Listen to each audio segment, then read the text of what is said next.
Greetings, agents. Welcome to the second part of our introduction to Adventure Ages. I'm Lindsay, the community manager of Adventure Ages, and today I'm going to be joined by three members of the Hyper Hippo team. Hi everyone, my name is Liam and I'm the lead producer on Adventure Ages. Hi everyone, I'm Emma. I'm a product marketing manager here at Hyper Hippo. Hi everybody, my name is Augusto and I'm lead artist on Adventure Ages. Liam, what is the aspect of the game that players are going to be most excited about? We know that our players like so much in Adventure Communist is that sense of researcher collection. What was really exciting about the concept for Adventure Ages and our hero collection, it's all of these heroes are grounded in the sense of reality. These are actual historical figures. All of these heroes provide tons of benefits for our players that we feel are vital to their progression. Awesome. And Emma, what features do you think players are going to be most eager to check out? I think they're going to get most excited about special operations and the historic paths, which are really cool mechanics for super dedicated agents who are looking for some more rewards and some more challenges to complete as they play. Historic is paid, but special operations is free and available to any agent after they reach a certain rank. Amazing. And finally, let's throw it to Augusto. Well, for those really competitive players, I think the events are going to be the best. It's going to give you a ton of opportunity to gather and gain way more rewards.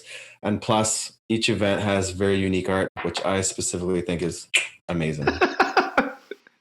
Any players who are currently comrades in Adventure Communist might find some similarities between the two games. Liam, maybe you can talk into how the two games are similar. The overall strategy itself is, of course, to be able to unlock generators and accumulate resources that will allow you to expand yourself through the different ages. And in addition to that, there's a large collection element, which our Adventure Communist players will be really, really familiar with. And, AdCom's a really successful game, but unfortunately, communism as a theme can be a hard sell for some players.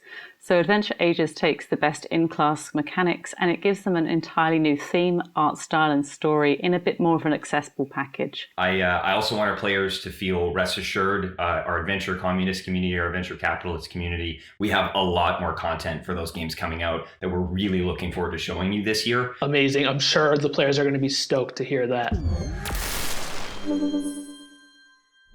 Liam, can you talk a bit about what it's like to actually produce a game during a pandemic? Yeah, we overcame a lot of significant challenges that otherwise were quite easy when we were all inside of one room in an office. We actually can have more frequent conversations digitally as opposed to waiting for specific meeting rooms or times when we're all together in one office. So there are some significant challenges where at times team members might be stretched a little bit thin, managing multiple conversations at one time. But not only that, the Adventure Ages product as a whole, and as we continue to develop on it and overcome challenges together as a team, it's shining light for our team in new ways to go, okay, great. How do we make even more games and more products for our users in this new remote dynamic that we're a part of?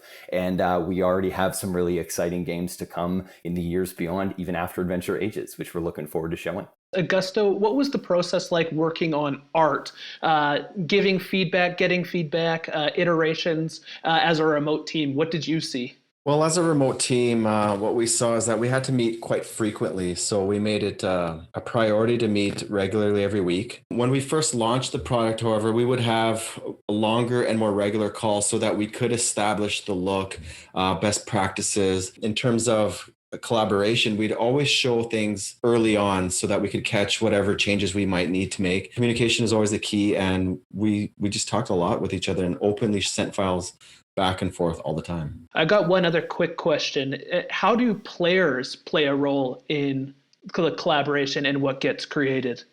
We keep our ear to the ground, not only with our player experience department that are responding on all social channels, email, etc. We're constantly sharing the voice of our players, what they're looking for, what they're not looking for, what they like and what they don't like. At its core, Hyper Hippo is successful because of our passionate player base, and we want to continue to make games that you're proud of and we're proud of. I want to give a huge thanks to Liam, Emma, and Augusto for joining us to give us a sneak peek into Adventure Ages, and we can't wait for you to join us on February 1st for its official global launch. Well, agents, that's all for now. Be sure to follow all of Adventure Ages' social channels so you don't miss any of the information that HQ has to share with you. Until then, we'll see you in another time.